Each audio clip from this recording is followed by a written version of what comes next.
सो आज की इस वीडियो में डिस्कस करेंगे आपके साथ हम इंडियन पॉलिटी के टॉप 100 क्वेश्चंस जो आपके पास प्रीवियसली किसी ना किसी एग्जाम में पूछे गए हैं और कुछ इसमें एक्सपेक्टेड क्वेश्चंस हैं।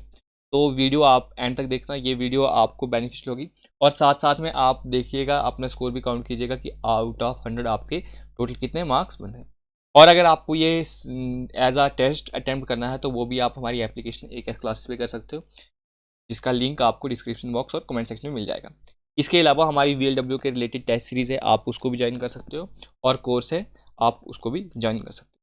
तो सबसे पहला क्वेश्चन है आपके पास, under which of the following act was the first supreme court established in Calcutta. तो आपके पास कौन सा एक्ट था जिसके अकॉर्डिंग हमारे पास जो सुप्रीम कोर्ट था वो फॉर्म हुआ था। तो कौन सा एक्ट है आपके पास, रेगुलेटिंग एक्ट 1773। तो ए पार्ट आपका इसका क्या आ जाएगा, करेक्ट सॉल्यूशन आ जाएगा। अब नेक्स्ट क्वेश्चन है आपके पास, which of the following act ended completely the monopoly of East Indian company in India. तो ये कौन सा एक्ट था, ये था एक्ट आपके पास चार्ल्स एक्ट 1830। तो नेक्स्ट क्वेश्चन था आपके पास, the constitution of India surplus the government of India act. कौन से इसको सरप्लस किया था, वो किया था इन्होंने गवर्नमेंट ऑफ इंडिया एक्ट 1935। जो 1935 में ये जो गवर्नमेंट ऑफ इंडिया एक्ट था, इसमें आपके पास क्या था, 321 सेक्शंस थे और 6 शेड्यूल्स थे। इस एक्ट के जब आपके पास ये एक्ट आपके पास लॉन्च हुआ, इसके बाद आपके पास क्या हुई थी, जो RBI थी उसकी भी फॉर्मेशन इसके बाद हो गई थी आपके पास। तो नेक्स्ट क्वेश्चन है आपके पास, by which of the following British act the provisional budget is separated from the central budget. तो कौन सा एक्ट था आपके पास, गवर्नमेंट ऑफ इंडिया एक्ट 1919। तो ये जो गवर्नमेंट ऑफ इंडिया एक्ट 1919 है, इसको हम दूसरा नाम क्या बोलते हैं, मॉन्टागो क्लैमफर्ड रिफॉर्म्स बोलते हैं, जिसमें जो आपके पास मॉन्टागे थे वो क्या थे, सेक्रेटरी थे किसी स्टेट के, और जो लॉर्ड क्लैमफर्ड थे वो क्या थे, वाइसरा थे इंडिया के। तो नेक्स्ट क्वेश्चन देखते हैं आपके पास, which are the following act of British India prohibits company worker to gift from native Indian persons. तो ये कौन सा एक्ट आ जाता है आपके पास, ये आता है रेगुलेटरी एक्ट 1773। नेक्स्ट क्वेश्चन है आपके पास, which of the following act hold that 3 out of the 6 member of viceroy council were to be Indian. तो कौन सा एक्ट है आपके पास, गवर्नमेंट ऑफ इंडिया एक्ट 1919, जिसका मैंने आपको नाम बताया क्या है, मॉन्टागो क्लैमफर्ड रिफॉर्म्स भी बोलते हैं जिसको। अब आता है आपके पास, the preamble to the Indian constitution was inspired by the preamble of constitution of which country. तो कौन सी कंट्री के प्रेम्बल है आपके पास, USA। तो प्रेम्बल एक्चुअल में है क्या आपके पास, आप सिंपली बोल सकते हो कि जैसे कोई भी आपके पास चैप्टर होता है, बुक है आपके पास, उसमें जो मेन टाइटल पेज होता है जिसपे पूरे चैप्टर की डिटेल्स होती है, उसी को हम क्या बोलते हैं, सिंपली वही आपके पास क्या है, प्रेम्बल। तो प्रेम्बल में है क्या हमारे पास, India is a sovereign socialist secular democratic और रिपब्लिक। ये आपके पास 5 वर्ड है। इसमें जो सेकुलर वर्ड आता है आपके पास हमारे इंडियन कॉन्स्टिट्यूशन में, सेकुलर वर्ड वाला, तो सेकुलर वर्ड जो है आपके पास, ये 42nd अमेंडमेंट हुई थी कब, 1976 में। उस टाइम इसको ऐड कर रखा था। और ये भी पूछा जाता है कि प्रियम्बल ऑफ या कॉन्स्टिट्यूशन का जो प्रियम्बल है उसमें अभी तक कितनी अमेंडमेंट हो रखी है, सिर्फ एक ही अमेंडमेंट हुई है, कौन सी वाली, 42nd अमेंडमेंट। और उस अमेंडमेंट क्या हुआ था आपके पास, ये जो सेकुलर वर्ड है इसको हमने ऐड किया हुआ था। तो नेक्स्ट क्वेश्चन आता है, the ideas of liberty equality and fraternity in the preamble are taken from which constitution. तो यह हमने किस लिया था, फ्रेंच कॉन्स्टिट्यूशन से लिया हुआ था। अब आ रहा है, which articles of Indian constitution are related to citizenship. तो सिटीजनशिप के लिए कौन से आर्टिकल हैं आपके पास, 5 to 11 और पार्ट 2 आ जाता है आपके पास, पार्ट 2 में ही आते हैं आपके पास ये वाले आर्टिकल्स। सो नेक्स्ट क्वेश्चन है आपके पास, in how many ways Indian citizenship can be acquired. तो आपके पास क्या है, 5 वेज हैं जिसे आप इंडियन सिटीजन को क्या कर सकते हो, हासिल कर सकते हो। एक तो आ जाता है citizenship by birth, by descent, by registration, by naturalization, या और 5th वन आता है incorporation of territory. So next question आ रहा है, which are the following act define the right of citizen to certain migrant to Pakistan. तो ये कौन सा एक्ट आता है आपके पास, आर्टिकल 7 के अकॉर्डिंग आ जाता है। सो नेक्स्ट है आपके पास, when was the Indian citizenship act pass. ये कब पास हुआ था, 1955 में हुआ था। और जो भी आपके पास ये एक्ट इंडियन सिटीजनशिप एक्ट था, ये आपके पास कौन से एक्ट के अंडर आता है, ये आता है हमारे पास आर्टिकल 11 के अंडर आ जाता है। अब आ रहा है, which are the following is true about article 9। तो आर्टिकल 9 के रिलेटेड आपके पास इसमें से कौन सा ऑप्शन जो है वो करेक्ट है, तो इसमें है a person who voluntary acquired citizenship of another country is no longer an Indian citizen. अगर कोई दूसरी कंट्री की जो होता है आपके पास सिटीजनशिप ले लेता है तो वो इंडियन सिटीजन नहीं। तो नेक्स्ट क्वेश्चन देखते हैं आपके पास, fundamental right is enumerated in which part of constitution. तो कौन सा पार्ट है आपके पास, पार्ट 3 और आर्टिकल आते हैं 12 से 35, ठीक है। और अगर आपको पूछ जाए पार्ट 1 में क्या है, पार्ट 1 में हमारे हैं यूनियन एंड इट्स टेरिटरी, और यूनियन एंड इट्स टेरिटरी में कौन कौन से आर्टिकल हैं, आर्टिकल 1 to 4। नेक्स्ट क्वेश्चन है आपके पास, the provision of fundamental right mention under Indian constitution is borrowed from which country. कौन सी कंट्री से ले रखे हैं हमने, यूनाइटेड स्टेट ऑफ अमेरिका से हमने इसको ले रखे। तो ये भी पूछा जाता है कि आपके पास टोटल फंडामेंटल राइट्स कितने हैं, 6 फंडामेंटल राइट्स हैं। कौन कौन से, राइट टू इक्वलिटी, मैं लिख लेता हूँ आपके पास। तो देखो ऐसे ही बता देता हूँ मैं, हमारे पास 6 फंडामेंटल राइट्स हैं, right to equality, right to freedom, right against exploitation, right to freedom of religion, cultural and educational right और राइट टू कॉन्स्टिट्यूशनल रेमेडीज। अब जो राइट टू इक्वलिटी है आपके पास, पहला राइट है वो अंडर 14 to 18 आर्टिकल में आता है, 19 to 22 में आता है राइट टू फ्रीडम, उसके बाद आता है 23 से 24 तक आता है आपके पास राइट अगेंस्ट एक्सप्लॉयटेशन, उसके बाद आता है 25 से 28 तक आता है right to freedom of religion, और नेक्स्ट आता है 29 से 30 के बीच आता है आपके पास कल्चरल एंड एजुकेशनल राइट, और राइट टू कॉन्स्टिट्यूशनल रेमेडीज आता है आपके पास आर्टिकल 32।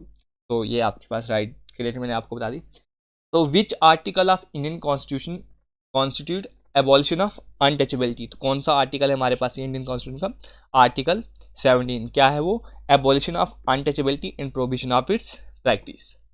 सो नेक्स्ट क्वेश्चन आता है आपके पास, which article of the Indian constitution gives us the right to freedom of speech and expression. तो कौन सा आर्टिकल देता है हमारे पास, आर्टिकल 19।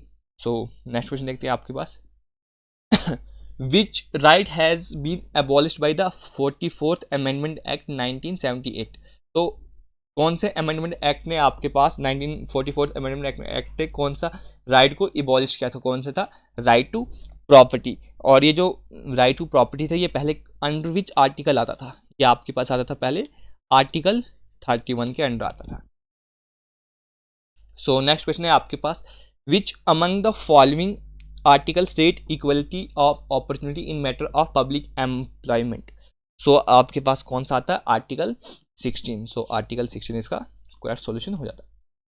अब आता है, which of the following fundamental rights are given even to foreigners. तो फॉरनर्स को भी हम कौन सा राइट जो है वो प्रोवाइड करते हैं, वो आता है आपके पास आर्टिकल 14। तो आर्टिकल 14 क्या बोलता है आपके पास, equality before the law and equal protection of law. तो नेक्स्ट आता है आपके पास, on what ground of emergency the fundamental right under article 19 are suspend. तो किस में आता है आपके पास, जब कभी भी नेशनल इमरजेंसी हम डिक्लेयर करें, the national emergency is declared on the war और एग्रेशन, तो उस टाइम हम क्या करते हैं, आर्टिकल 19 को क्या कर देते हैं आपके पास, उसको हम सस्पेंड कर देते हैं। अब आप पूछोगे कि आर्टिकल 19 कौन सा है, तो आर्टिकल 19 है आपके पास right to freedom of speech and expression, जो आपको अभी जस्ट बताया। सो नेक्स्ट क्वेश्चन देखते हैं आपके पास, a person can directly move to supreme court in any violation of fundamental right, which right allows for this. तो ये कौन सा आता है आपके पास, आर्टिकल 32। तो जो ये आर्टिकल 32 है इसको heart and soul of Indian constitution बोला था किसने, PR अम्बेडकर ने। सो आता है आपके पास, which of the following part is related to directly principles of state policies. तो ये कौन सा आता है आपके पास, part 4 of Indian constitution and article 36 to 51 आ जाता है इसमें। और जो फंडामेंटल ड्यूटीज़ है वो किस में आती हैं आपके पास, पार्ट 4A और आर्टिकल आता है उसका 51A फंडामेंटल ड्यूटीज़ के रिलेटेड, तो ये आ जाता है। और ये भी पूछा जाता है कि directive principle of state policies हमने कौन से कॉन्स्टिट्यूशन से बोरो किए, तो वो किससे है हमारे पास, आयरलैंड वाले कॉन्स्टिट्यूशन से हमने इसको ले रखी हुई है। सो नेक्स्ट क्वेश्चन आता है आपके पास, which article of constitution of India describe the organization of village panchayat. तो ये कौन सा आर्टिकल बताता है हमारे पास, article 40। Which among the following constitution of article of the constitution India deal with UCC, मतलब यूनिफॉर्म सिविल कोड। तो कौन सा आता है आपके पास, ये आर्टिकल 44 आ जाता है। नेक्स्ट है आपके पास, which of the following article mention the protection of monuments and places and object of national importance. तो ये कौन सा आर्टिकल बताता है हमारे पास, आर्टिकल 49 जो है ये हमें बारे में बताता है। अब बोल रहा है fundamental duties is borrowed from which constitution, तो ये आपको पता है किसे रखिए, यूएसएसआर। तो यूएसएसआर की फुल फॉर्म क्या होती है आप कमेंट सेक्शन में बता दीजिएगा। और जो फंडामेंटल ड्यूटीज जो हमने ऐड की है अपने कॉन्स्टिट्यूशन में, ये अंडर विच अमेंडमेंट की है ये भी पूछी जाती है। तो आपके पास कौन सी अमेंडमेंट थी, 42nd अमेंडमेंट थी। और कब हुई थी ये आपके पास 1976 में। और ये भी पूछा जाता है कि हमारे पास टोटल कितनी फंडामेंटल ड्यूटीज़ है, वो हमारे पास 11 फंडामेंटल ड्यूटीज़ हैं। अब नेक्स्ट क्वेश्चन आता है आपके पास, which committee or commission lead recommendation of fundamental duties, तो कौन सी कमेटी थी वो, स्वर्ण सिंह कमेटी ने जो क्या किया था, रिकमेंड किया था फंडामेंटल ड्यूटीज़ के लिए।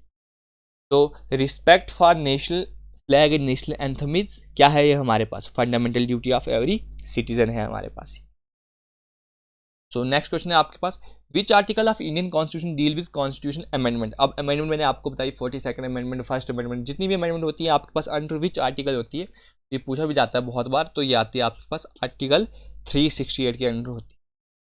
सो ये आ रहा है question next, the first amendment to the Indian constitution was made in, तो कब हुई थी, 1951 में हुई थी। और ये मैं आपको ये कमेंट सेक्शन में आप कमेंट करके बताएगा कि फर्स्ट अमेंडमेंट क्या हुई थी इंडियन कॉन्स्टिट्यूशन में, ये भी इंपॉर्टेंट क्वेश्चन में जाता है। अब नेक्स्ट क्वेश्चन है आपके पास, which amendment increase the number of Lok Sabha seat from 525 to 545, तो कौन सी अमेंडमेंट थी जिसमें जो है ये सीट्स जो है इंक्रीज हुई थी, तो ये है आपके पास 31st। और हुई कब थी आपके पास ये 1973 में हुई थी। नेक्स्ट क्वेश्चन है, the voting age in India is reduce to 18 year through which या दिस कॉन्स्टिट्यूशनल अमेंडमेंट एक्ट, तो कौन सा कॉन्स्टिट्यूशनल अमेंडमेंट एक्ट था जिसके अकॉर्डिंग हमारे पास इंडिया में वोटिंग एज को 21 से 18 किया गया था, तो वो है आपके पास 61st। और ये हुई कब थी अमेंडमेंट, 1988 में हुई थी। नेक्स्ट आ रहा है आपके पास, which among the following amendment to the constitution of India designated Delhi as a national capital territory, so कौन सी आ जाता है आपके पास, ये आती है 69 अमेंडमेंट। और कब हुई थी, 1991 में। इसके अलावा जो है वो 1911 में ब्रिटिश गवर्नमेंट ने जो कैपिटल थी वो कहाँ से ट्रांसफ़र की थी, कलकत्ता से न्यू दिल्ली के लिए ट्रांसफ़र की थी। सो नेक्स्ट आ रहा है, which one of the following amendment grants right to equality, sorry right to education, तो कौन सा एक्ट था वो आपके पास, वो है आपके पास 86 अमेंडमेंट एक्ट। और कब हुआ था ये लॉन्च, 2009 में आपके पास ये लॉन्च हुआ। सो नेक्स्ट क्वेश्चन है आपके पास, 100 amendment of Indian constitution deal with, तो कौन सी जो 100 अमेंडमेंट है वो किसके रिलेटेड है, वो है आपके पास लैंड बाउंड्री एग्रीमेंट, जो कब हुआ था आपके पास 2015 में। और कहाँ पे हुआ था, बांग्लादेश में हुआ था। और ये भी आता है कि विच of the following amendment act introduce GST, तो जीएसटी की फुल फॉर्म क्या होती है, गुड्स एंड सर्विस टैक्सेस। और कौन सी अमेंडमेंट थी, ये अमेंडमेंट थी आपके पास 101। और कब हुई थी, 2016 में हुई थी आपके पास। तो नेक्स्ट क्वेश्चन आता है, the first session of constitution assembly of India was held in which of the following state, तो कहाँ पे हुई थी आपके पास ये जो हुई थी आपके पास हुई थी दिल्ली में। अब इसमें मैं कुछ और बता दूं, जो आइडिया था हमें कॉन्स्टिट्यूशन असेंबली का वो किसने दिया था, एमएन रॉय ने दिया था, ठीक है। तो ये भी पूछा जाता है कि जो आइडिया था फर्स्ट कॉन्स्टिट्यूशन असेंबली का वो किसने दिया था, एमएन रॉय का। और इसकी पहली मीटिंग कब हुई थी, पहली मीटिंग हुई थी 9 दिसंबर 1946 में। और इसमें टोटल कितने मेंबर्स ने जो थे वो अटेंड किए थे, वो थे 211 मेंबर्स थे। और ये जो कॉन्स्टिट्यूंट असेंबली थी इसके टेम्परेरी प्रेसिडेंट कौन थे, ये भी बहुत बार पूछा गया क्वेश्चन है। और परमानेंट प्रेसिडेंट कौन थे, और जो परमानेंट प्रेसिडेंट थे वो इंडिया के फर्स्ट प्रेसिडेंट थे, मतलब डॉक्टर राजेंद्र प्रसाद। और जो टेम्परेरी प्रेसिडेंट थे वो थे आपके पास डॉक्टर सचिनंदा सिन्हा थे आपके पास, ठीक है। तो ये भी मैंने आपको बता दिया इसके रिलेटेड।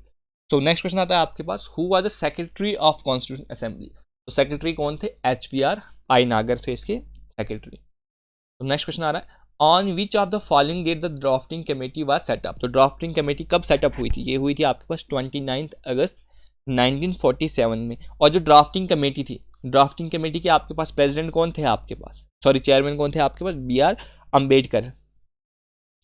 और how many days did drafting committee take to complete its draft, तो कितने डेज लगे थे उसको, 141 डेज जो थे वो ड्राफ्टिंग कमेटी को ड्राफ्ट प्रिपेयर करने में लगे थे, और इंडियन कॉन्स्टिट्यूशन को प्रिपेयर करने में कितने डेज लगे थे? 2 years 11 month एंड 18 days लगे हुए थे। सो नेक्स्ट क्वेश्चन आता है आपके पास, when was the Indian national flag adopted? तो ये कब अडॉप्ट किया गया था? तो अडॉप्ट किया गया था 22 जुलाई 1947 फिर को आपके पास ये आपके पास अडॉप्ट किया था। अब इसका ये भी पूछा था कि डिज़ाइन किसने किया था? पिंगली विनाका ने क्या कहते हैं इसको डिज़ाइन किया था। अब इसके बाद इसके कुछ और जो है इंडियन नेशनल फ्लैग के रिलेटेड कुछ और कंसेप्ट पूछे जाते हैं कि जो इंडियन नेशनल फ्लैग है उसके लेंथ और ब्रेड्थ का रेशियो क्या होता है आपके पास? 3/2 के इक्वल्स टू होता है आपके पास, ठीक है। तो नेक्स्ट क्वेश्चन इसमें ये पूछा जाता है कि आपके पास टॉप में कौन सा कलर होता है? तो आपको पता है केसरी या सैफरन बोलते हो। मिडिल में होता है आपके पास वाइट और अशोका चक्र होता है उसमें, और लास्ट में जो कलर होता है वो कौन सा होता है? Dark green. और जो तीनों कलर होंगे आपके पास वो क्या होंगे? इक्वल प्रोपोर्शन में होंगे आपके पास। तो नेक्स्ट क्वेश्चन आता है, when did the constitution assembly adopt the national anthem? तो कब अडॉप्ट किया गया था? 24 जैन 1950 में। और ये नेशनल एंथम जो था ये किसने जो था एक्चुअली लिखा हुआ था? ये बंगाली राइटर कौन थे आपके पास? रविंद्रनाथ टैगोर। और ये जो पहले भी ये अडॉप्ट तो 24 जैन 1950 में जो था ये अडॉप्ट किया था, बट इससे पहले भी ये जो था पहली बार कब सिंग किया गया था? 27 दिसंबर 1911 में। कहाँ पे हुआ था ये? कलकत्ता में, जो इंडियन नेशनल कांग्रेस का सेशन हुआ था इसका, इंडियन नेशनल कांग्रेस का, उसमें भी आपके पास इसमें हमने क्या किया था? नेशनल एंथम को संग गाया गया था। उसके अलावा ये भी पूछा जाता है कि कितने सेकंड जो है इसको गाने में लगते हैं? तो 52 सेकंड जो है वो इंडियन नेशनल एंथम को गाने में लगते हैं।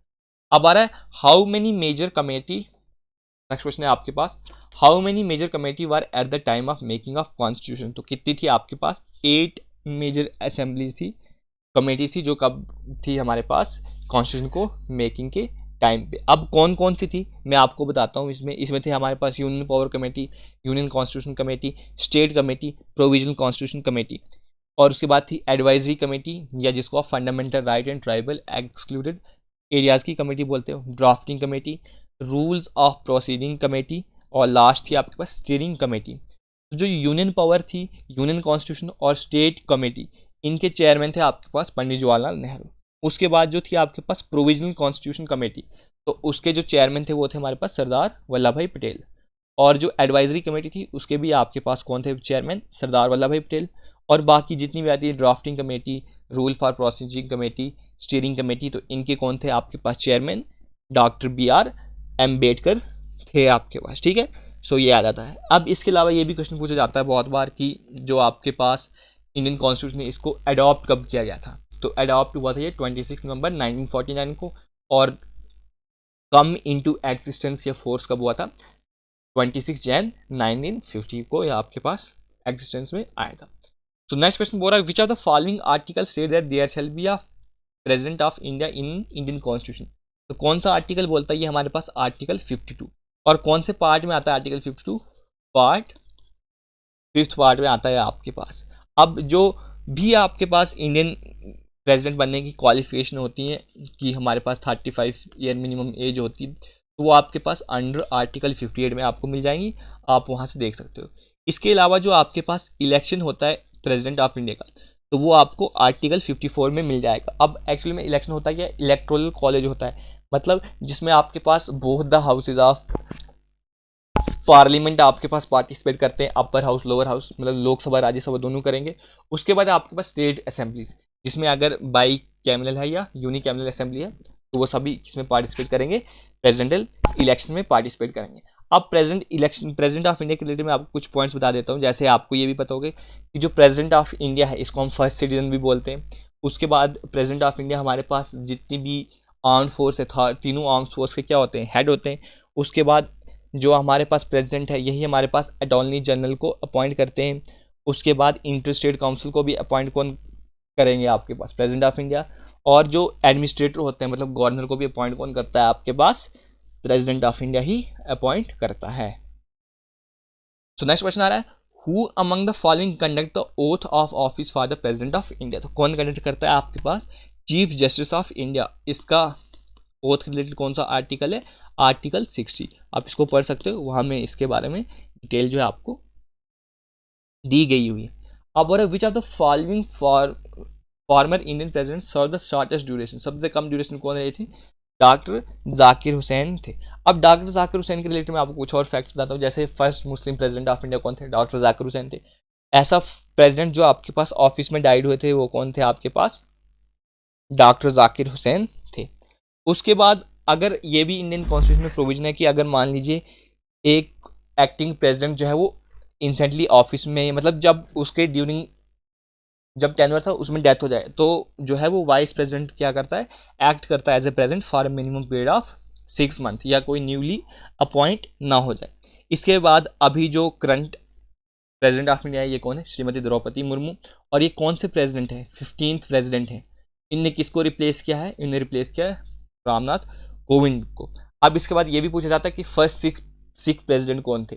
फर्स्ट सिख प्रेसिडेंट जो थे हमारे पास वो कौन थे? ज्ञानी जैल सिंह थे। उसके बाद फर्स्ट फीमेल प्रेसिडेंट कौन थे? प्रतिभा देवी सिंह पाटिल। और फर्स्ट दलित प्रेसिडेंट कौन थे? KR नारायण थे। तो ये कुछ मैंने प्रेसिडेंट के रिलेटेड आपको डिफरेंट डिफरेंट फैक्ट्स बता दिए। तो ये क्वेश्चन आ गया, Draupadi Murmu is the dashest president of India. तो कौन से हमारे पास? ये 15th प्रेसिडेंट है हमारे पास द्रौपदी मुर्मू। नेक्स्ट क्वेश्चन आ रहा है, if president want to resign he should address his resignation letter to, किसको देते हैं ये हमारे पास? वाइस प्रेसिडेंट को देते हैं आपके पास लेटर। सो नेक्स्ट क्वेश्चन देखते हैं आपके पास। तो नेक्स्ट क्वेश्चन क्या है हमारे पास? हाँ, who will act as a president when there is a vacancy in the post of president and vice president. तो कौन एक्ट करता है आपके पास प्रेसिडेंट का? जब ना ही आपके पास प्रेसिडेंट अवेलेबल हो और ना ही वाइस प्रेसिडेंट हो, तो उस टाइम हमारे पास करते हैं चीफ जस्टिस ऑफ इंडिया। तो ये एक बार हमारे इंडिया में भी हो रखा है कि जैसे क्या है, जब आपके पास मैंने अभी बताया कि जाकिर हुसैन जो थे वो ड्यूरिंग इस टेन्योर ही उनकी डेथ हो गई थी ऑफिस में, मतलब ऑफिस टाइम, या सिंपली आप बोल सकते हो कि जब वो एक्टिंग प्रेसिडेंट थे उस टाइम उनकी डेथ हो गई। तो डॉक्टर जाकिर हुसैन की जब डेथ हो गई उसके बाद आपके पास जनरली जो चार्ज जाना था वो किसके पास जाना था? एज ए प्रेसिडेंट का, प्रेसिडेंट का चार्ज जाना था वाइस प्रेसिडेंट को। बट उस टाइम के वाइस प्रेसिडेंट वी गिरी, उन्होंने भी क्या कर दिया? रेजिग्नेशन दे दिया। तो वी गिरी ने जब रेजिग्नेशन दे दिया तो उस टाइम के जो एक्टिंग चीफ जस्टिस थे, जस्टिस मोहम्मद हिदायतुल्लाह, तो लिख लेते हैं इनका नाम, ये भी आपको पूछा जाता था, जस्टिस मोहम्मद हिदायतुल्लाह। ये एक्ट किए थे as a president of India for a tenure of 2 months के करीब शायद ने किया था, और उसके बाद फिर जो न्यू प्रेसिडेंट आए थे वो फॉर्म में हो रहा था। अब आता है how many veto power is vested in president of India. तो कितनी है आपके पास? 3। कौन कौन सी है? एब्सोल्यूट वीटो, सस्पेंसिव वीटो और पॉकेट वीटो, ये 3 पावर हैं आपके। और इसमें से ये पूछा जाता था कि पॉकेट वीटो का कौन से प्रेसिडेंट ने यूज़ किया था? तो कौन से प्रेसिडेंट ने यूज़ किया था? ये ज्ञानी जैल सिंह ने यूज़ किया था। किसके रिलेटेड यूज़ किया था? ये इंडियन पोस्ट ऑफिस बिल था, उसके रिलेटेड ने ये पॉकेट विटो पावर का यूज़ किया था। और मैंने ये भी बता दिया कि जो ज्ञानी जैल सिंह थी हमारे पास क्या थे? First Sikh president of India. Next question आता है आपके पास, under which article the president declare president rules in India. तो विच आर्टिकल है आपके पास? आर्टिकल 356 के अंडर जो है वो प्रेसिडेंट रूल जो है वो लगा सकता है। उसके बाद नेशनल इमरजेंसी लॉन्च करनी हो तो वो अंडर विच आर्टिकल होती है? आर्टिकल 352। फाइनेंशियल इमरजेंसी आर्टिकल 360 के अंडर आती है। So which are the following are the sessions in our parliament. Monsoon भी होता है, विंटर भी होता है, बजट भी होता है, मतलब सिंपली ऑल ऑफ दीज। तो ये 3 सेशन हमारे पास इंडियन पार्लियामेंट के होते हैं। अब नेक्स्ट क्वेश्चन आता है आपके पास, upper house of the Indian parliament is also known as. तो अपर हाउस को क्या बोलते हैं? हम बोलते हैं अपर हाउस को राज्यसभा। अब राज्यसभा को आप दूसरा नाम भी से भी जानते हो, क्या बोलते हो? Council of states. और जो लोकसभा है इसको हम लोअर हाउस बोलते हैं या हाउसेज ऑफ पीपल भी बोलते हैं आपके। सो नेक्स्ट क्वेश्चन आता है, how many member are nominated by the president in Rajya Sabha. तो कितने होते हैं? 12। तो टोटल कितने होते हैं हमारे पास राज्यसभा में? 250 होते हैं आपके पास, ठीक है। तो जो भी आपके पास हमारे लोकसभा में मेंबर्स हम इलेक्ट करके भेजते हैं राज्यसभा में, तो इनकी जो क्वालिफिकेशन होती है वो हमारे पास अंडर विच आर्टिकल होती है? आर्टिकल 84 में क्या होती है आपके पास? क्वालिफिकेशन होती है किसकी? पार्लियामेंट की। कौन सा पर्सन जो है आपके पास पार्लियामेंट के लिए एलिजिबल है, ये भी पूछा जा सकता है, इसलिए मैंने आपको ये वाला पॉइंट बता दिया। तो नेक्स्ट क्वेश्चन है आपके पास, who is the ex officio chairman of Rajya Sabha. तो कौन होता है आपके पास? Vice president. तो कौन रहता है आपके पास, वाइस प्रेसिडेंट। तो अब कमेंट सेक्शन में कमेंट करके बताओगे कि हमारे करंटली वाइस प्रेसिडेंट कौन है। और जो स्पीकर होता है किसका, लोकसभा का, वो कौन है हमारे पास, ओम बिरला है। तो राज्यसभा के स्पीकर कौन है, या सिंपली हमारे पास वाइस प्रेसिडेंट ऑफ इंडिया भी कौन है, तो आप वो कमेंट सेक्शन में कमेंट करके बता सकते हो। So the tenure for the member of Rajya Sabha is, तो कितने टेनर के लिए होते हैं जो राज्यसभा के मेंबर आते हैं, ये हमारे पास 6 ईयर्स के लिए होते हैं। अब नेक्स्ट क्वेश्चन है, which of the following state has the highest number of Lok Sabha seat. तो सबसे ज़्यादा स्टेट इसमें है, इसमें यूपी, कितनी है आपके पास, 80। ये 88 थी शायद से, नहीं सॉरी 85 थी, तो 5 जो है वो उत्तराखंड को जब वो डिवीजन हुआ था उसमें हुई थी। तो नेक्स्ट क्वेश्चन आ रहा है, who is the first speaker of Lok Sabha. तो लोकसभा के फर्स्ट स्पीकर कौन है, गणेश वासुदेव मलवंकर जो है वो क्या है, लोकसभा के फर्स्ट स्पीकर है। Digest article deals with the appointment of speaker and deputy speaker. तो कौन सा आर्टिकल एक्ट करता है, आर्टिकल 93। तो नेक्स्ट क्वेश्चन आता है, in which year the 2 houses of parliament establish. तो कब हुए थे, 1952 में आपके पास ये इस्टेब्लिश हुए थे। अब तो आपने सुना होगा न्यूज़ में कि न्यू पार्लियामेंट भी हमारे पास बन रहा है।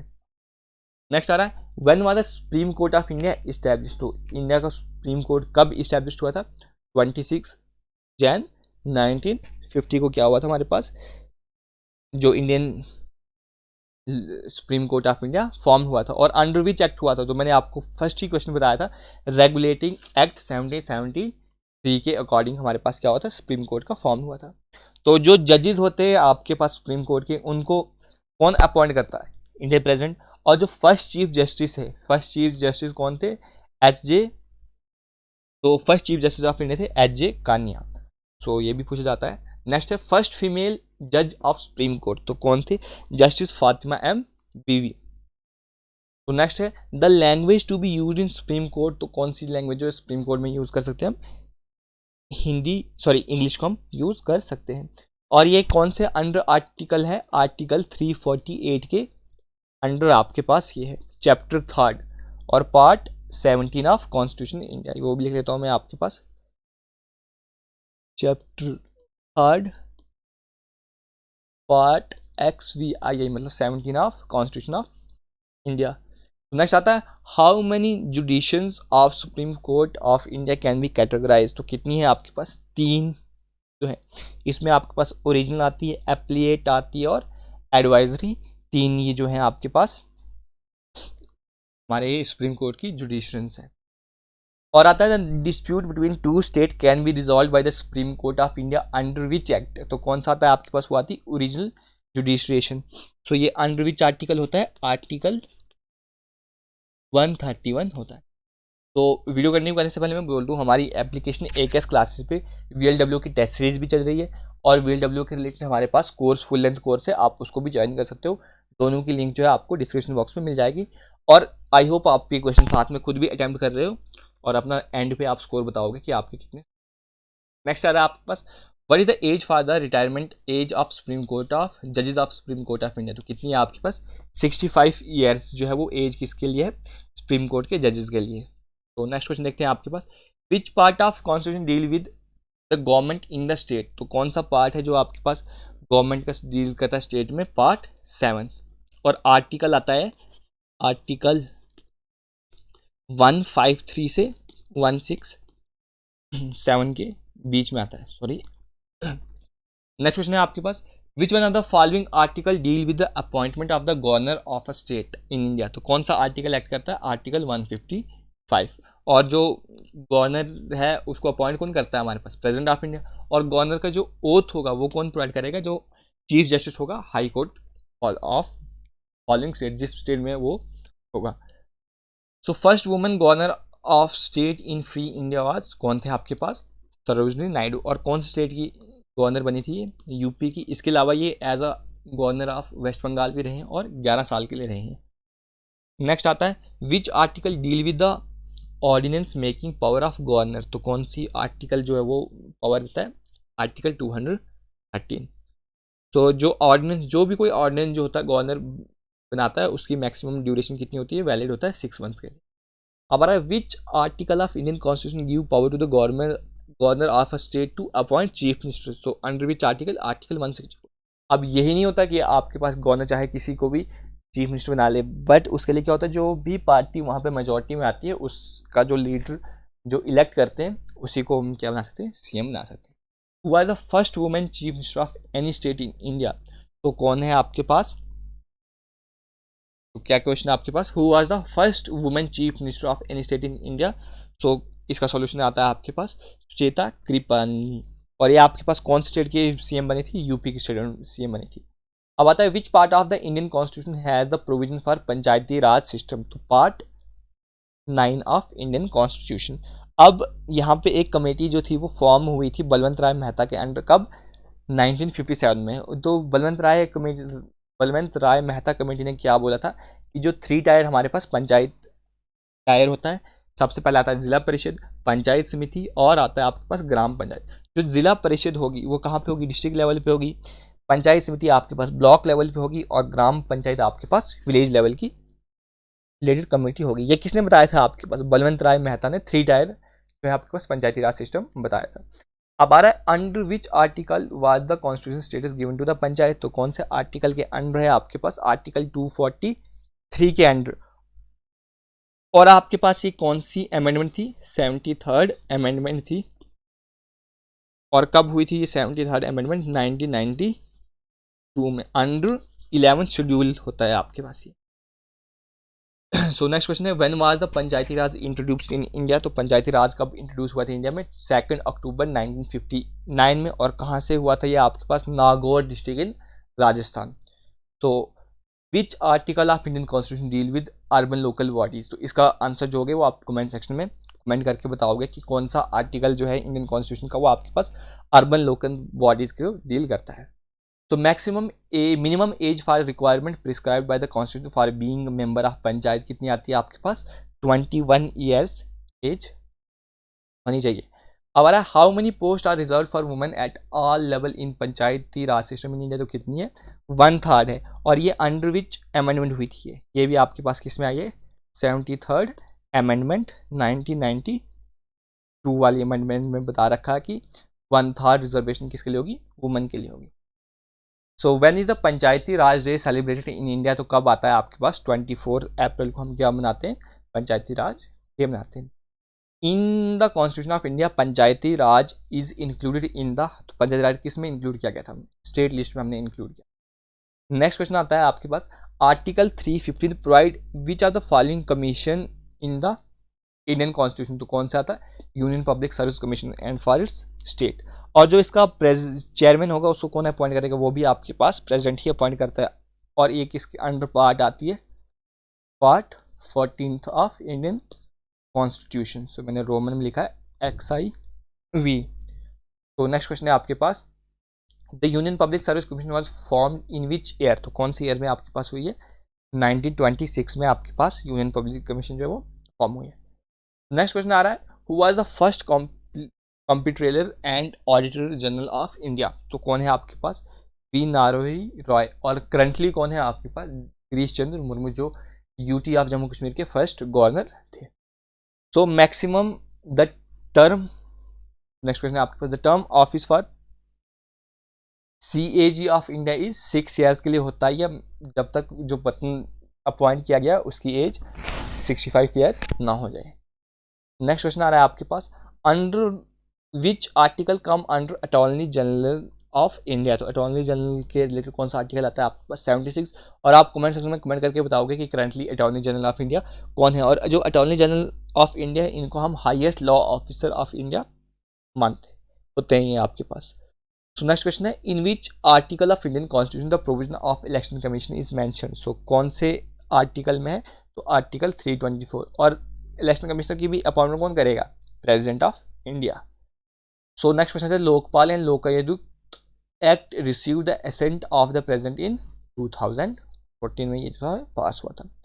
अब नेक्स्ट क्वेश्चन आता है आपके पास NITI Aayog stand for national institution for transforming India. और इसके जो चेयरमैन होते हैं वो कौन है हमारे पास, प्राइम मिनिस्टर होते हैं यहाँ। और ये किसको रिप्लेस किया था इन्होंने, प्लानिंग कमीशन को रिप्लेस किया था, कब, 1 जनवरी 2050 मतलब 2015 में। और इसके अभी वाइस चेयरमैन कौन है, न्यूली अपॉइंटमेंट हुई है, करंट अफेयर का क्वेश्चन आता है। तो ये आप कमेंट सेक्शन में कमेंट करके बताइएगा कि वाइस चेयरमैन कौन है आपके पास नीति आयोग के। तो नेक्स्ट क्वेश्चन आता है, national development council NDC was formed in, तो कब हुई थी आपके पास एनडीसी? 1952 में फॉर्म हुई थी। और ये जो नेशनल डेवलपमेंट काउंसिल होता है, इसका मेन मोटिव या एम क्या होता है? ये आपके पास कोई भी 5 ईयर प्लान होते हैं कंट्री में, नेक्स्ट 5 ईयर प्लान, उनको अप्रूवल प्रोवाइड करता है नेशनल डेवलपमेंट काउंसिल। अब आता है, in which year right to information act was amendment में हुई थी? 2019 में आपके पास राइट टू इंफॉर्मेशन एक्ट में अमेंडमेंट हुई थी। सो नेक्स्ट क्वेश्चन आता है, which are the following committee recommend the establishment of central bureau of investigation? तो कौन सी कमेटी ने बोला था कि हमारे पास सेंट्रल सीबीआई जो है वो फॉर्म होनी चाहिए? तो ये कौन सी आती है? स्नाथानम कमेटी। नेक्स्ट क्वेश्चन आता है आपके पास, which article of constitution deal with formation of new state? तो ये आता है आपके पास आर्टिकल 3, और कौन से पार्ट में आता है? फर्स्ट पार्ट में आता है, यूनियन एंड इट्स टेरिटरी वाले पार्ट में आता है। The idea of the concurrent list has been taken from the constitution of which country? तो कौन सी कंट्री से लिया गया है? ये आता है हमारे पास ऑस्ट्रेलिया से लिया गया है। नेक्स्ट क्वेश्चन है, who was the prime minister of India during Indo पाक वार इन 1965? 1965 में कौन प्राइम मिनिस्टर थे कंट्री के जब इंडिया पाकिस्तान की वार हुई थी? तो लाल बहादुर शास्त्री थे। अब आता है, in the absence of governor of state who take the responsibility of its office? तो कौन लेता है आपके पास? Chief justice of state high court. तो वो एक्ट करता है एज अ, मतलब रिस्पॉन्सिबिलिटी लेता है। जैसे आपको मैंने बताया कि प्रेसिडेंट और वाइस प्रेसिडेंट ना होने पे कौन लेगा आपके पास? Chief justice of India. वैसे ही यहाँ पे भी स्टेट में। नेक्स्ट क्वेश्चन है, which are the following the current chief minister of Himachal Pradesh? कौन है आपके पास? सुखविंदर सिंह सुक्खू। अब इसमें आपके पास जो पहले इसे प्रीवियस अगर कौन थे यहाँ पे? जयराम ठाकुर थे। नेक्स्ट क्वेश्चन है आपके पास, which committee recommendation are being followed for establishing poverty line in India? तो कौन सी कमेटी थी जिसका आपको ये जो है, जिसे पॉवर्टी लाइन जो इंडिया में इस्टेब्लिश हुई है, वह है लकद्वाला कमेटी। तो लास्ट क्वेश्चन है आपके पास, which commission suggest the job in central government should be reserve for OBC category? So आती है आपके पास मंडल कमेटी आती है, या कमीशन में कुछ भी बोल दो। सो आई होप आपको ये टॉप 100 क्वेश्चन, इसमें आपने अपना स्कोर जो है वो कमेंट सेक्शन में कमेंट करके आप मेंशन कर दोगे कि आउट ऑफ 100 आपका कितना स्कोर हुआ है। तो हमने इसको मतलब एज अ उतना डीप देखना नहीं था, क्योंकि एज अ ये क्विज फॉर्म में था और टॉप 100 क्वेश्चन थे, तो जितनी रिक्वायरमेंट थी आपको डिटेल्स की वो मैंने आपको प्रोवाइड कर दी। आई होप आपको वीडियो अच्छी लगी, और अगर आप इनको अटैम्प्ट करना चाहते हो तो हमारी एप्लीकेशन AKS क्लासेस पे आप इसको अटैम्प्ट कर सकते हो। तो मैं आपको फिर से बता दूं, हमारी एप्लीकेशन AKS क्लासेस पे VLW का कोर्स चल रहा है और उसकी टेस्ट सीरीज़ भी है, तो आप उसको भी ज्वाइन कर सकते हो। ठीक है, thank you, thanks for watching, keep learning.